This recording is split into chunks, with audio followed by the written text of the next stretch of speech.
Hey there, it's Mac again. I thought I'd talk about, well, actually, just so, point of note here, sitting on my couch where I actually usually sit. Earlier you were watching me sit in my other chair there with the background of all the pictures I've kind of done over the last year, and I thought that'd be a good background for you to have a look at anyways. But in any case, GF Strong. Very cool place where I did a lot of rehabilitation. What's special about that place that makes it so cool and so many people are benefit by it? I gotta tell you, it's not like it's not the golden pill or the magic pill or the coolest of ways that they do it. It's more like you're in school and you're not allowed to ditch a class. So from the minute go, when you wake up, there's a routine. If I remember right, because that was now a while back, it was 8 o'clock or 7:30. You get up. You gotta wait to get out of your bed. I mean, they didn't just allow you to get up and start walking down halls or whatever. You had to wait. Breakfast was served. Well, for me, I was eating it in bed. Well, not in bed, but with a tray and all that kind of deal.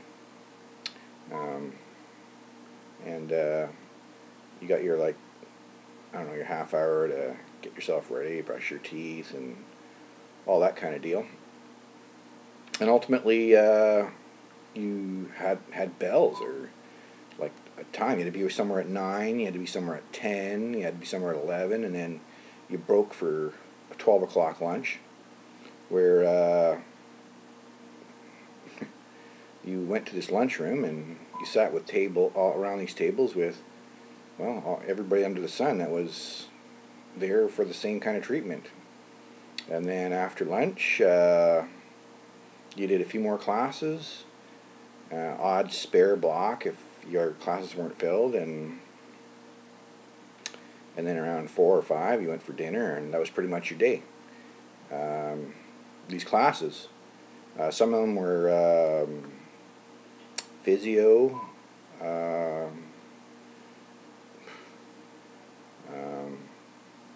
like weird things. I went to a couple of these people where they showed you how to, certain exercises to get good movement on your hand. It was basically with your hand. It was very simple. It was thumb to every finger, and then and then the same thumb to every second digit, and then almost to the palm, and then something like this. Here, if I can show you what I'm talking about. I don't know if this is going to pick it up or not, but here. It was pretty much like this. You just go 1, 2, 3, 4, and then you go to the second digits here, 4, and then down further.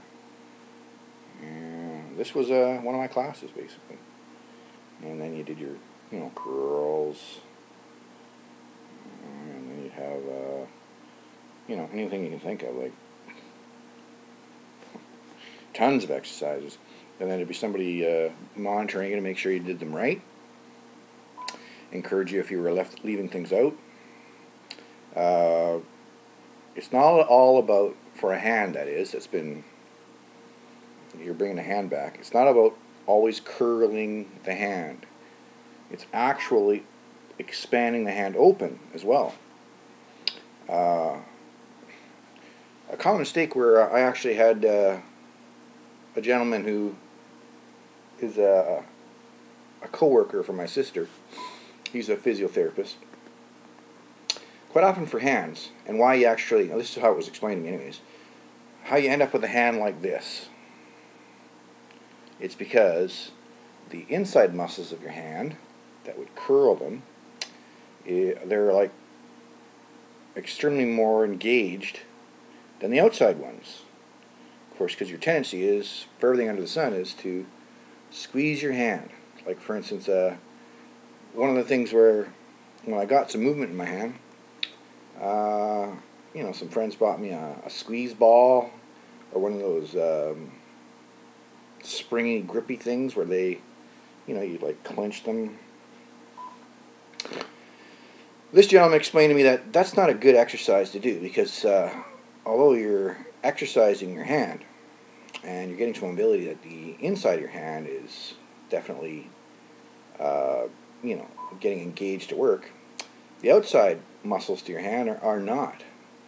And if you overwork the inside of your hand and underwork the outside of the hand, you'd end up with a curled hand. I mean, not cool. And then try to straighten your hand, where you got to start sticking towels rolled up so it holds your fingers open. And when you got a very powerful engagement of the inside of your hand muscles and not on the outside, there's not very many exercises you can do from your bed to exercise those outside muscles. So you don't overexert certain sets of muscles. Everything's got to be brought together. So, for instance, here when I'm right side paralyzed, I didn't do much of a workout on my left side.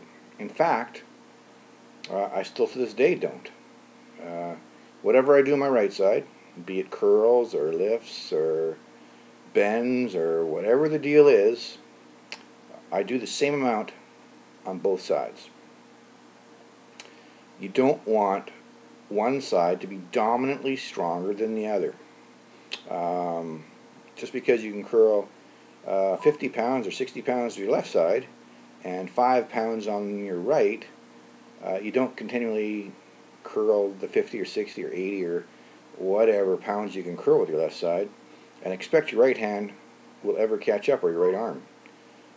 It's more or less a situation where you make the left arm do the minimal tasks that your right can, and thus you tend not to focus too much energy on your already powerful side, because of course your natural tendency will be to always focus on what's the better part of your body. It's very hard to train yourself to focus on the weaker side. For the longest time after I had my stroke, I would forget that I could move my right arm or right hand and just leave it dangling like this dead thing until I would re-engage it. There was a spell of time there where I would literally tie my left arm down to my belt, so that I would be forced to engage my right arm and right hand. When you're sitting there brushing your teeth with a hand that doesn't really behave or do exactly what you want, you're more inclined to just use your strongest hand. And that's kind of a finite, detailed movement to brush back and forth along your teeth, or inside and outside, and your tongue and all that kind of deal. So you're going to be more inclined to always use your left hand. So that was a big rude shaving. Like, wow, that was another rude awakening. I mean, yes, you don't want to shave with your shaky, unskilled right hand. Thoughts of cutting jugular veins and cutting your face apart. I mean, I did cut my face because my arm just wouldn't do, or my hand wouldn't do exactly what I wanted. But in doing a challenging thing with some fear that you're going to cut yourself open, it kind of engaged your brain to be careful and give it some great consideration on how much pressure and how much make sure you're pulling it in one direction and not across, and so on. So there's reason to always use that arm or hand and keep going with it. Don't just pick the easy way all the time. When you're eating, even though you can't hold the fork, what they did for me and GF Strong was they ended up giving me these big foam 1 inch long, 1 inch wide, round, hollow foam pads. I don't know what you call them, but anyways, they were hollow so that you can actually poke the end of the fork into it. Because when your hand just starts to engage, you don't have a lot of power to actually grab the fork, or the skill involved to actually bring that fork to your mouth. I mean, yeah, you're going to wear your food. I mean, I had clothes with food stains, and you bring the food up to your mouth, almost in your mouth, and you drop it, and you drop it again, and over. So it was quite a challenge to learn how to eat, and with having a bigger base to grab onto, at least you could like fist the fork or spoon, like grab it with your entire hand. At least then you would practice with some arm movement, your elbow, your shoulder, bring the spoon up, and so on. And because it's a task you do every day, well, you're doing it often. So you're challenging yourself because you want to eat, and you're going to be annoyed when food keeps falling off your fork, but you got to persist and take your time. And if all you can get is one pea to your mouth, then you're going to eat a plate. A plate of peas that it's going to take you like 5 hours to eat. Don't get discouraged. Keep on with it. It's kind of what you got to go through, a big learning curve, and just deal with it. I mean, using a knife, same thing. The first time you use a knife with your injured arm or whatever, your unskilled arm, or vice versa, guess what happens to all your food on the plate? Yeah, it's all over the table. I mean, everywhere. And you're not really so inclined that you want to eat it off the table. I mean, it's a hospital, remember, and not everybody there's just got a brain injury. There's other things to consider.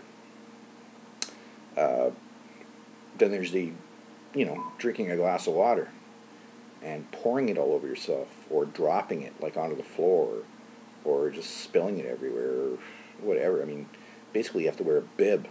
I mean, here you are, 45 years old, and you're wearing your food, and very little of it is actually making it to your mouth. But, again, get over it. You need to be practicing. You need to do it. Part of how I got my hand back together is I ended up taking a deck of cards, and I engaged both hands to learn how to shuffle, and like take cards up and flip them around and shake them up or whatever. I mean, whatever I had to do. And it was a cool thing when I was in bed, and at first when I couldn't move around much, because it was something that you could just do simply sitting around watching television if that's what you're doing. One of the coolest parts, actually, in GF Strong, I hadn't been out of the hospital for, I don't know, let's say 3 or 4 months. And, you gravitate to looking out a window. And you're sitting out there and watching people walk by, and it's a lot of trouble going anywhere. And at GF Strong, there was this mall right across the street, of Safeway, a coffee shop, some sushi place, and post office, a whole bunch of little stores. And I remember my friend there, Paul, who I mentioned earlier, who's, like I say, still troubled and still hasn't got it together yet. But he had a family that was very supportive. Not so much as his missus. I mean, they're also splitting, and there are kids involved. It's quite a relevant thing, actually, when you get a stroke and you have a brain injury. There's very few, for men, there's very few women that will stick with the guy. I mean, they don't want to put the time in to babysit their husband